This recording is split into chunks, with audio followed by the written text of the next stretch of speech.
evening, everybody. All right, so we're going to continue on Genesis chapter 6 tonight, talking about Noah and the flood. We didn't quite get to chapter 6 on Sunday, so hopefully we'll get there tonight, but there was a few more things I wanted to cover before we begin chapter 6. Mitch, do you mind to begin us with a prayer?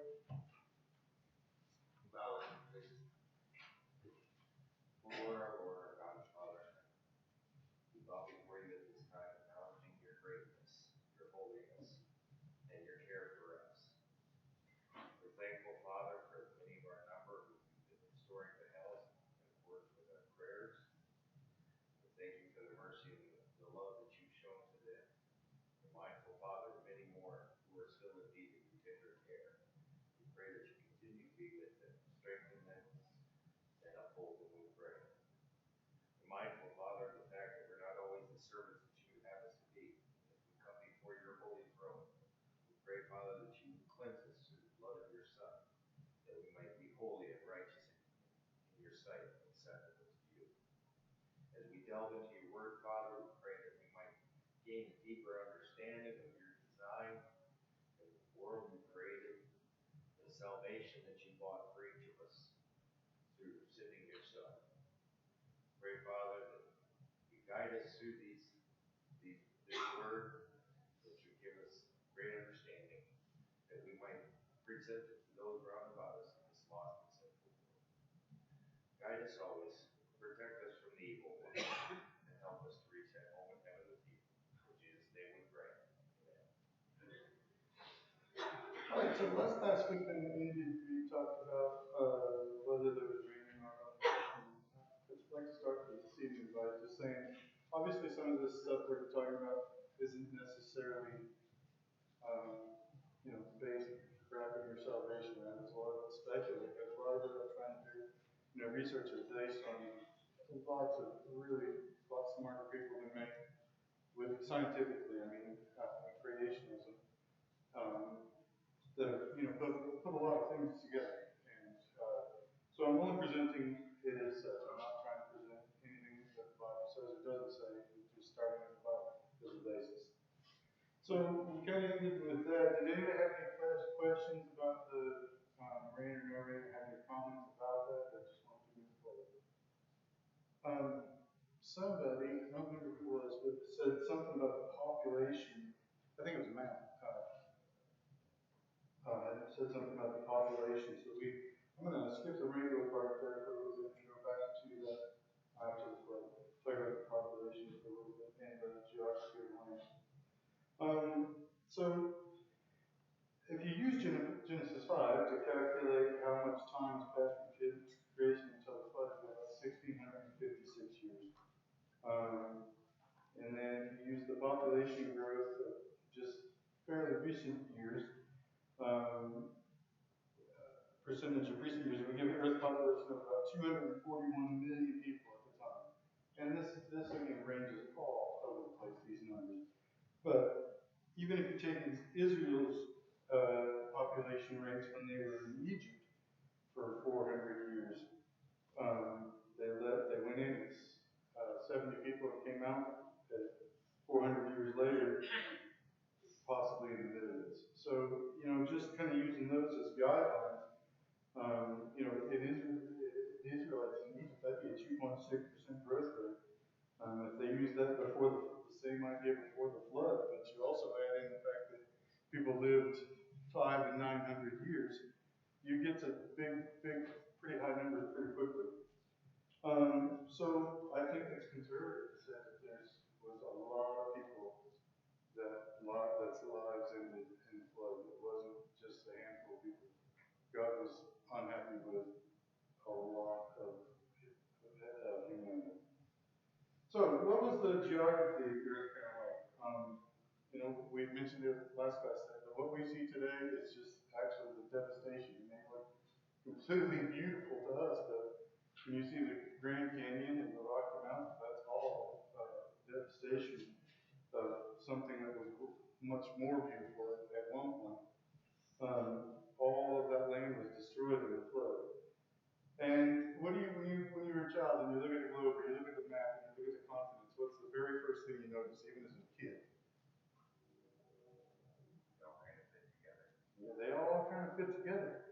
And then somebody turn to Genesis chapter 2. We're going to look at something here.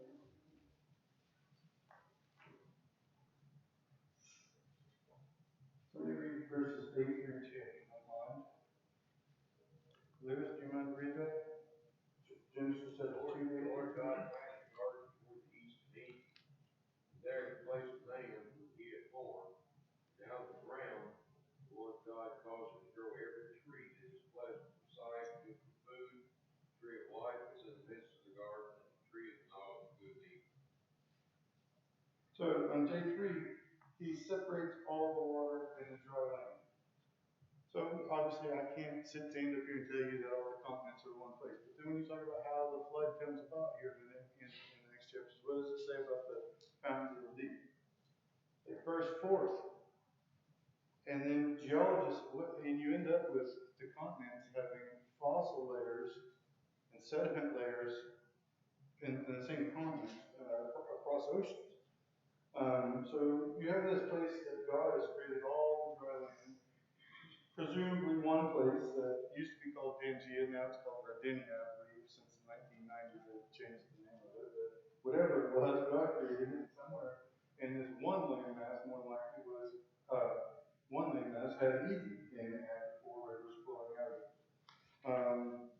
So you think about that, that's obviously different than the world that we live in. And then when the flood burst and the continents were crashing together, I mean, then, like we talked about again last time, Mount Everest probably is a product, or all mountain chains maybe for that matter, I don't know, or something to that effect, or some sort of plate tectonics pushing against each other, breaking apart, possibly during the flood. So just putting that out there. Geologists have studied the original pieces of the continent and edges how they initially aligned. And again, they said they found fossil sediment layers containing the same things across ocean the continents. Let's see. So flood legends.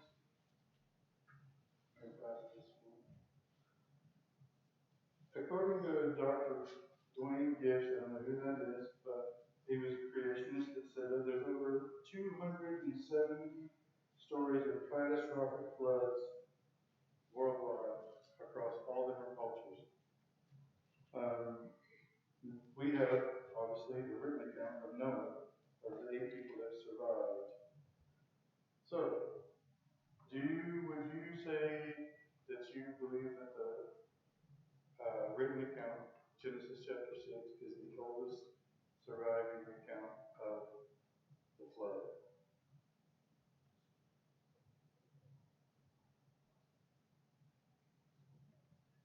No, I don't think it is, and I think almost all biblical scholars say that it's not, which in my mind gives more credence to the fact that this event actually happened.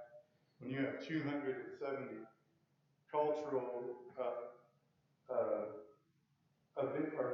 cultures recording this event that happened, and obviously they're not the correct event. God decided to record that event through Moses. So, the Epic of Gilgamesh is considered to be written as the first recorded thing in the flood. Genesis was around 1450 BC. Moses wrote it during the wandering in the wilderness, presumably. And then roughly 1,000 years after that, I got it backwards. The Epic of Gilgamesh was written around 2000, and Genesis was written about 500 years later. So when you get, and then it was actually based off of another account from the Akkadians, which is clan of people based in, mentioned in the Old Testament as well. So why is that important to note that there's other accounts of the flood, and to know that probably people out there say that Moses copied this account of the flood? It's just a myth.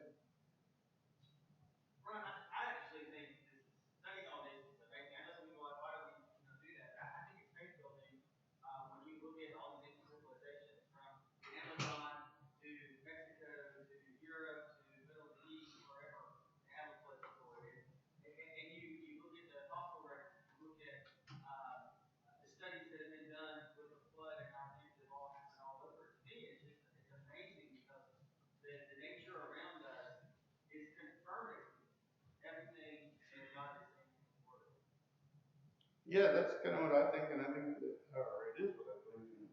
Studying all this, and even though I said again, it's speculating about how you come to some of these conclusions, I think it's all based on what you can find here in the story.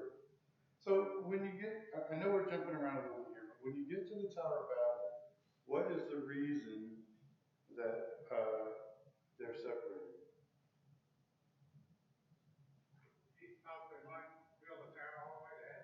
Yeah, that was one reason. So God separates them all over the place, and what does He do to them? Confuses the languages.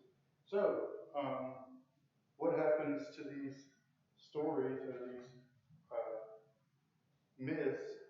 We know it's a true story, but the myths evolve, right? So if I started here and whatever, you know, the story when you were a kid and you got something on the room, by the time it gets back to Jennifer, what it started with here is not going to be the same thing. And that's just the simple facts of it. So when all of these people start moving away, as God makes them, because they don't follow what His command is after the time of Noah, He's told to be fruitful and multiply and replenish the earth. But what do? They all kind of hang out there being together until the Tower of Babel comes, and then He separates the people. Brian, what is amazing is that we're only following one group of people, Jewish nation. But like, Nineveh, they know Nineveh go repent. Well, Nineveh was doing something, but they weren't Jews. So God was interacting with people all over the world. But our Bible is only an account of one group that leads to our Savior, obviously, for the world.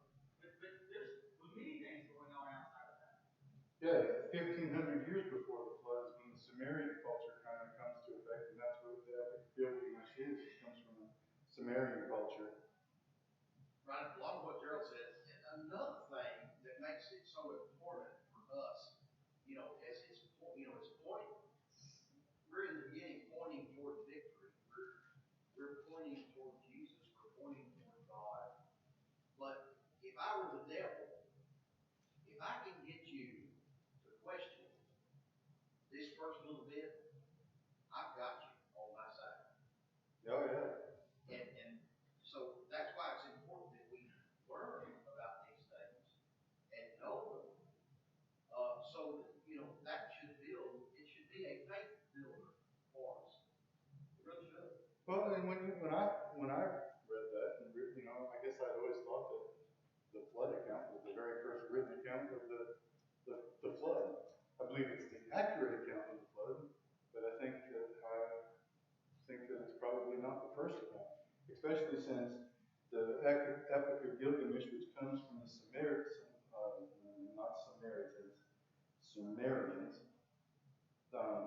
and then that story actually dates back before that there was these cultures and texts writing about this great event, and like I said, in a way that had been distilled down, but not the true event. And you've got to take into account, when did written language even come into effect? Who essentially created an alphabet? They were second, but the Phoenicians and then the Egyptians, right on their tails, created hieroglyphics.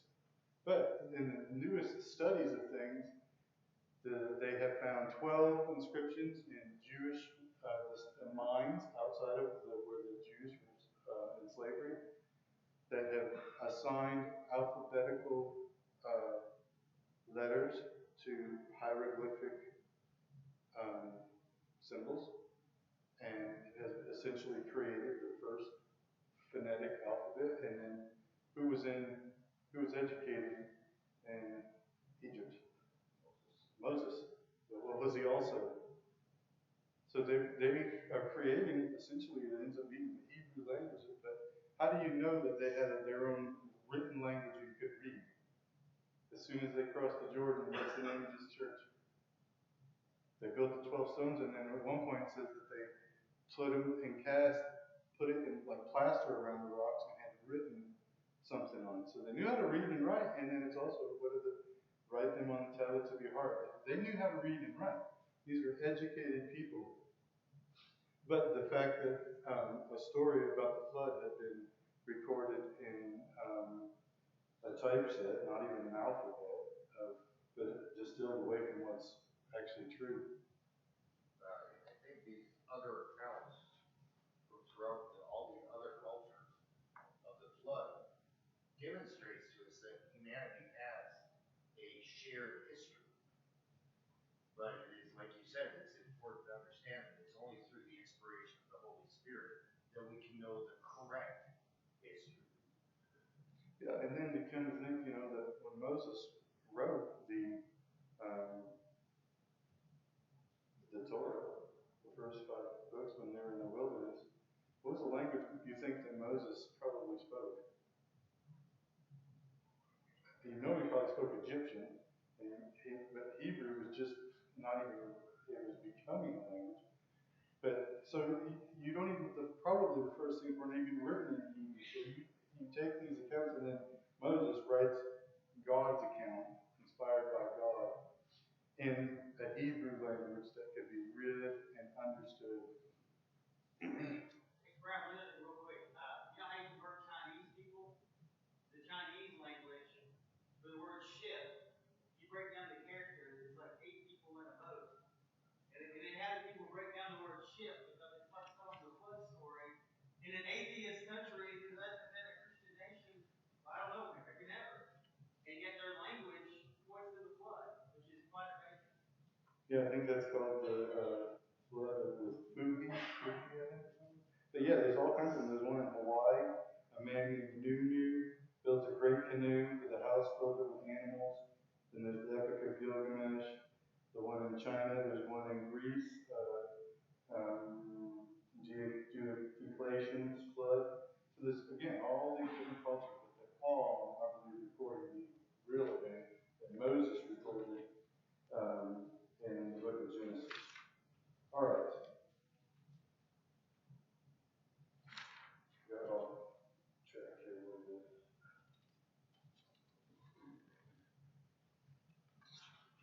All right, anybody else have any other comments or questions? There's a picture of the Epic of Gilgamesh. They've actually just found a newer, not newer, an older tablet than this one, but it's a fuller context of it. Just got found like 2017. And I saw it just recently got translated. And beyond this, no, the Epic of Gilgamesh is kind of, there's a few things that parallel the story, or no, it's not like this exact same story. But this new uniform goes on to talk about a similar story of creation, but obviously the details aren't within. But it makes you realize even further that there's these stories, like Gerald said, these cultures recording something that's been diluted down through time, that's not been accurate until Moses recorded the accurate event of what happened. And that's kind of a shame because when we're thinking about the story of Noah, it's great that we teach the kids in Bible class and we use toys and all these things to teach them about the story of Noah. Although it's kind of odd to think about, when you really think about what happened here, that we would choose that as a story to teach our kids about humanity when they're all getting wiped off the face of the earth in a flood, that God spared them through this flood. So who is Noah? What do we know about Noah from the scriptures? So I shouldn't put all the answers up there on the slide. I don't know how to do the next one. So he was born around 1056 to Lamech, not to be confused with a descendant in the previous chapter of Cain, named Lamech, also the guy that ended up being the first polygamist. He was a descendant of Seth, exactly 10 generations from Adam. It says in the text that his name was specifically chosen for the Hebrew community, named him Noah, and said, "He will comfort us in our labor and our painful toil of our hands caused by the ground the Lord has cursed."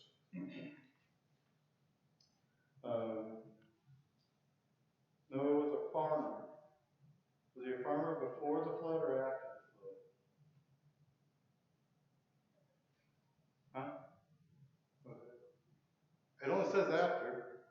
We don't know what he did before the flood. It says that he was a preacher of righteousness. He may have been a preacher full time. Who knows? He wasn't a shipbuilder, but he became one of that at some point. But after the flood, he became a farmer. He grew a vineyard. So Noah was a Gentile. Why do you think that that's important when you think about verses in the New Testament?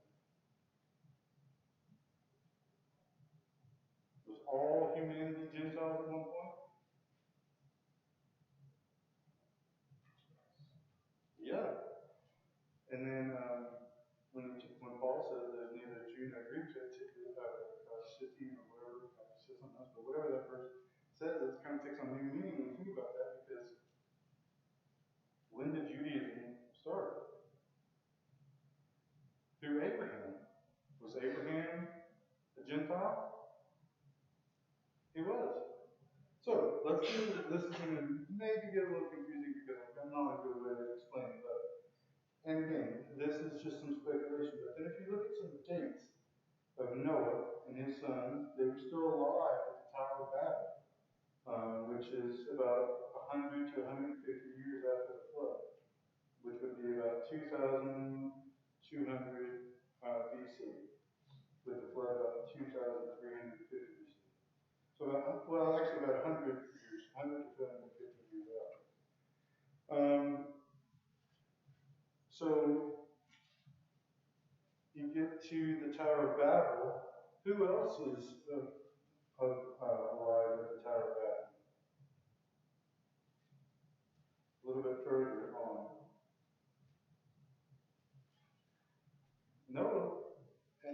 Abraham was also alive at the Tower of Babel. He would have been 175 years old at that Tower of Babel. So Noah and Abraham were both alive at this time. They're both Gentiles. There hasn't been such a thing as Judaism created. But we obviously know that the earth was, after the flood, did all humanity just run back to serving God? No. We started right over again with evil.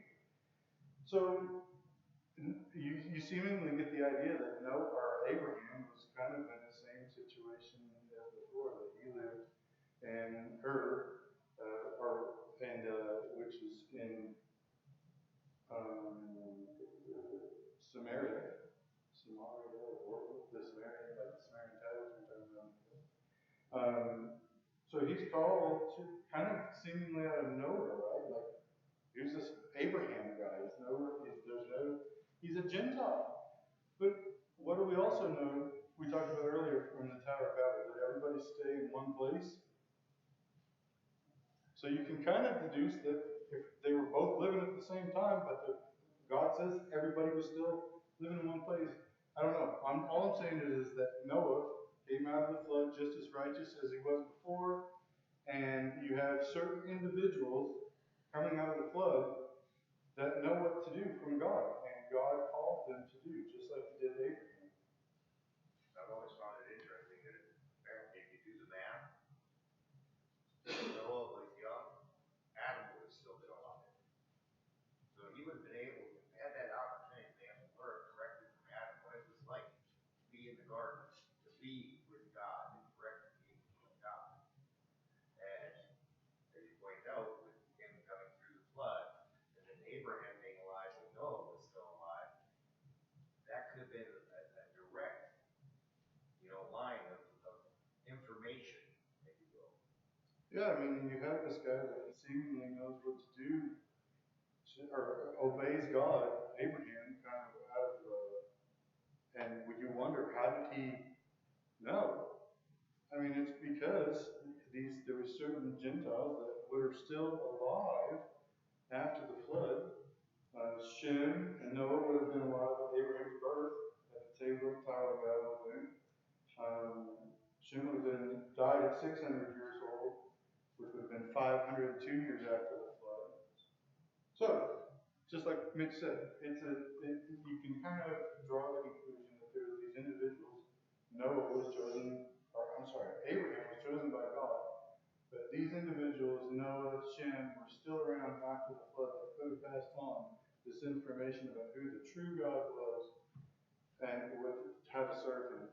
It's very interesting if you'll look in chapter 6, verse 9, it says that Noah walked with God. If you look back in chapter 5, in verse 24, it said that Enoch walked with God. That's his, if I'm not mistaken, that's his great grandfather. So if that continues, he very well could have been spreading the news at the Tower of Babel to a young man named Abraham. His preaching may not have stopped after the flood, is what I'm saying. Yeah. Noah and his sons were around, and you get to the time of Abraham. So the character of Noah, we'll go into that after we mention that in chapter 6, verse 9. He's described as a righteous man, perfect in his generations. Noah walked with God. So what's the difference between being righteous and being perfect? Luke, you're laughing. You're not going to take that one? It doesn't say he was perfect. It doesn't say he was perfect. It said he was perfect in his generations. Yeah. In other words, his bloodline did not be contaminated by mixing with a different bloodline. For example, and I'll just throw this out there for discussion or opinion or whatever. The descendants of Seth, of which Noah was one, mixing with the descendants of Cain. And so that would be, since there were only just so many people on the earth that had come from the sons of Adam and daughters of Adam, that's one conclusion that you can come to. Was that the sons of God, which I take, because that can't mean angelic beings, and the reason for that is how many sons did God have? One. So it must be something else. Well, that could be the descendants of Seth, would be referred to as the sons of God. Marrying the daughters of man could be the descendants of Cain. We don't know. But we do know that it says after that, but Noah was perfect in his generations. And so I think that's in there for a reason. Yeah, and we're going to get to all what you talked about. Hopefully, we still have like 15 minutes. So I'm trying to. Several versions say blameless in his generation, which is totally different. Yeah, absolutely. And what do we know about somebody that's supposed to be blameless? Better translated. Yeah, but who is called? Who has to? Elder has to be blameless, right? Yes, exactly. A Christian and an elder. But does that mean that we're perfect? Obviously, we need to answer that. Todd and then Gene and then, oh yeah, John. The thing we have to look at too, they're named their names, and then they say they were God, and they'll name 2 or 3 sons at one time. So these ages that they're given us are not completely exact. There's some obviously each time, No, obviously, yeah. So when you look at the character of Noah, and then when you look at the Hebrew roots, he's a holy, righteous man. Blameless. Gene. We know that perfect here does not mean sinless, because there was only one person who was ever sinless. Right. Jesus. That's right. All right, this is kind of maybe a trivial point, but what's the difference between being vegan and being vegetarian? Vegans don't eat anything from animals, eggs, cheese, nothing, milk, nothing like that. Vegetarian is, they don't eat meat. Right, but they will use products of animals, leather, or something of that nature. So were Adam and Eve from the very first creations to be carnivores or herbivores?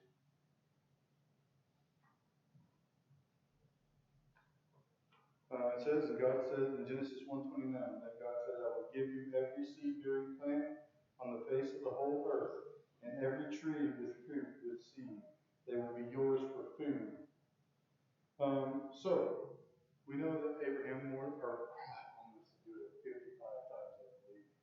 We know that Noah probably was a vegetarian.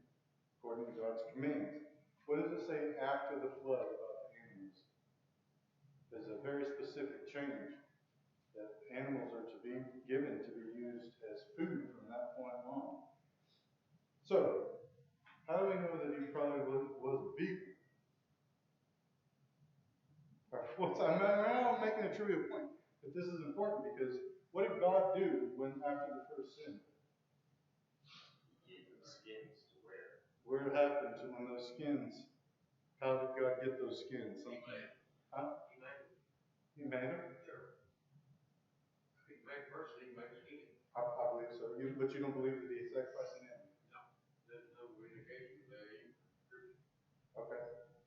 I was just going to talk about discussion, but I'm glad you brought that up. As far as I'm concerned, he just made skin, that's what he said, he made clothes for him. Okay.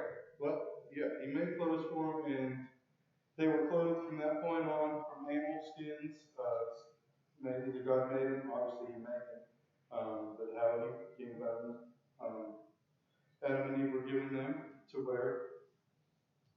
And then we know that Noah had 3 sons and was a grandfather before the flood. Shem, Ham, and Japheth. There is some confusion about the order of them, simply because you always read Shem, Ham, and Japheth. That's what you always know as Noah's sons. But when you get into after the flood, it goes into a different order, which you guys can research yourself. So let's get to Genesis chapter 6. We'll go ahead and read the chapter. Just real quick, what about chapter 4? That's my misunderstanding. Did Abel kill those animals and sacrifice them? Or did they negate them? Talk about that portion. Yeah, I would assume that, but we can talk about that. I don't know. I don't have the answer to it. Yeah, I would assume, God, there's a place, so I'm sure there would be skins of the beef, and you see that later on. I don't know, it just says the fact in the animals, so I don't know. I don't know, wait a minute. I was just trying to make a point that they used animals for things, but they didn't use them for food. Yeah, and I'm agreeing with you on that. Okay, so Genesis chapter 6. I forgot my reading glasses, so could somebody read up to verse 10? Now it came to pass, when men began to multiply on the face of the earth, and the daughters were born to them, that the sons of God saw the daughters of the men that were beautiful, and they took wives for themselves, of all whom they chose. And the Lord said, the Spirit shall not strive with man forever, for he is indeed flesh, yet his days shall be 120 years. There were giants on the earth in those days, and also afterward, when the sons of God came into the daughters of men, and they bore children to them. Those were the mighty men who were of old renown. Then the Lord saw that the wickedness of man was great in the earth, and that every intent of the thoughts of his heart was only evil continually. And the Lord was sorry that he had made man on the earth, and he was grieved in his heart. So the Lord said, I will destroy man whom I have created from the face of the earth, both men and beasts, creeping thing, and the birds of the air, for I am sorry that I have made them. But Noah found grace in the eyes of the Lord. This is the genealogy of Noah. Noah was a just man, perfect in his generations. Noah walked with God. And Noah begat 3 sons, Shem, Ham, and Japheth. All right, so this is what Mike was talking about a few minutes ago, about the controversy, really, over what this verse means. ultimately, I don't have an answer. Nobody's going to have a definitive answer. But it's in here. God put it in here as a description of what the earth was like before the flood. So, in my opinion, it's worth looking into. Try to figure out as much as you can why God puts kind of a random, bizarre verse seemingly in this story. Todd. If you look at it as a contrast, I didn't really think about this. I was talking the other day. Verse 5, it says that every intent of the thoughts of his heart was only evil continually. That means he does not have 75% of his thoughts were evil. Every thought of man was evil. All of it. He never thought of anything good. Except Noah. Noah was blameless, right? He was perfect in his generation, so he's making a contrast between how many billion people that were on the earth, they were all evil, except Noah and his son.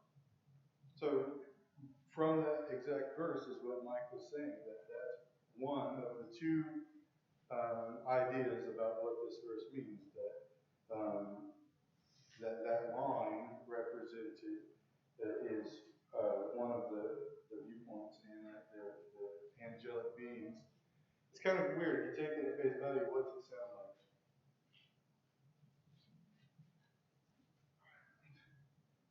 The angels came down from the earth. It says the sons of God. It's a reference in Job to this, in Job verses 1 and verse 2. And the translators of the Septuagint translated as angels. But I think the point that Mike made is more about it, obviously, that why would God put some cryptic thing about angels coming down to earth and intermarrying with the daughters of men?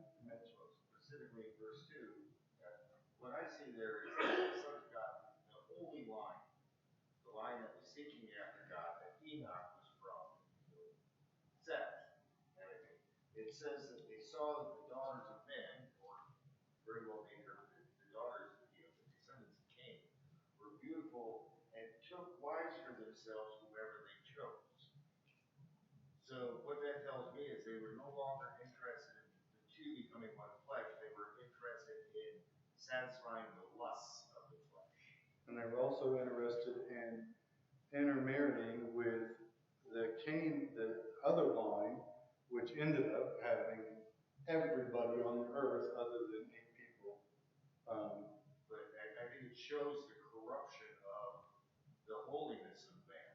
Those that sought after God, that walked with God, they gave into the lusts of the flesh, and they took for themselves. It wasn't. To me, it brings to mind the idea of just going out collecting women, not necessarily having that marital relationship, just a lustful one. And it would be the corruption of the righteous mind, giving in to their fleshly desires. But this is the same warning that God gave the children of Israel when they went into Canaan. What did he tell them not to do? Do not intermarry with these people. Because if you do, they will draw you away and you will start serving their idols and their false gods. So it's consistent, starting here all the way down. That if you do that, you're inviting trouble. And it's going to come. Not maybe, but it's going to come. Yeah, and when you look at the term sons of God, obviously Trinity is only one Son of God, as we said a while ago. And it has been referred to angels again, like I said in the joke, but it's been also used to speak about the followers, us. It talks about in Matthew 5, verse 9, or Romans 8:14, and Galatians 8:26, that we're all called sons of God as well. So it does make more sense as to what Mitch and Mike are saying, that you come off the chapter 5 representation of these two lines, one of a godly line of Seth and one godly line that followed after Cain, or ungodly line that followed after Cain. And that line 9, chapter 5 exposes all these evil things that they're doing, and nothing of that nature is, in fact, what Todd said earlier, they walked with God. Enoch walked with God. Noah walked with God. So it shows that then, by the time you get to the point of the flood, that hadn't been the case, that they were down to 8 people that were walking or were righteous and none of that. Not Jared. The only thing is we gotta be consistent with God, and I know God is not a favor of incest. I know not, because he talks about that. And I don't know who people are. I have no way to do it. I think sometimes we want to be able to explain it in a way that we can understand. But I believe this is something that we can understand, because we know the population grew quickly, and I'm pretty sure that brothers and sisters want to marry each other. It seems like people were here pretty quickly, they advanced pretty quickly as far as growth. And however God did that, and whoever this is, and whoever that line and all that. Something that's interesting, and he also said here that their days were going to be limited. Maybe there was something in the bloodline here that allows you to live forever, but in the future, it's only going to be 120 years max.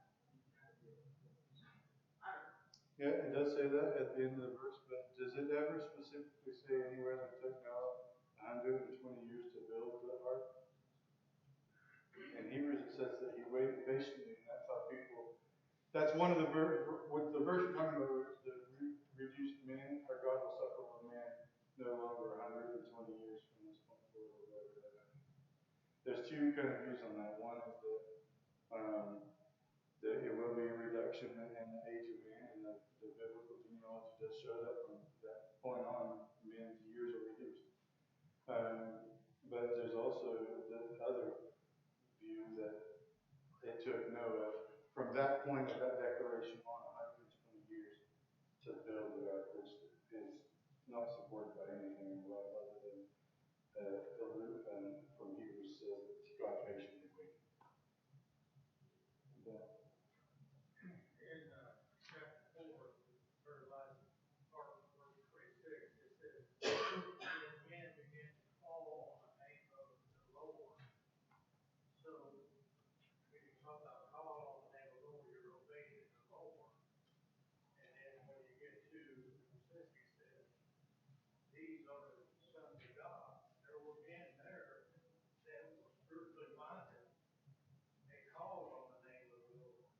They obeyed him or listened to him, and these are the sons of God. Now, you got the spiritual and the fleshly one. Which one wins? The fleshly one. Because the daughter, that's of man, that's not of God. These are the flesh was weak, and that's the reason they left God. Because the spiritual was, he could not hold on, except for the Lord. Yeah. That was on one. John? Back to the point that was talking on earlier about did they kill animals before the flood. If you look at chapter 4, verse 4, says Abel also brought of the firstborn of his flock and of their fat. And if you've ever been in a hog kill that I have, you cut the fat off, it has to be dead. And it will give you the flavor for your meat, and it also gives you the oil or the lard that comes from it. So, reading what they said Abel done and gave to the Lord, I believe he killed the firstborn because it says he also gave him the fat. That's the only way you could have done it. Okay, we'll keep going on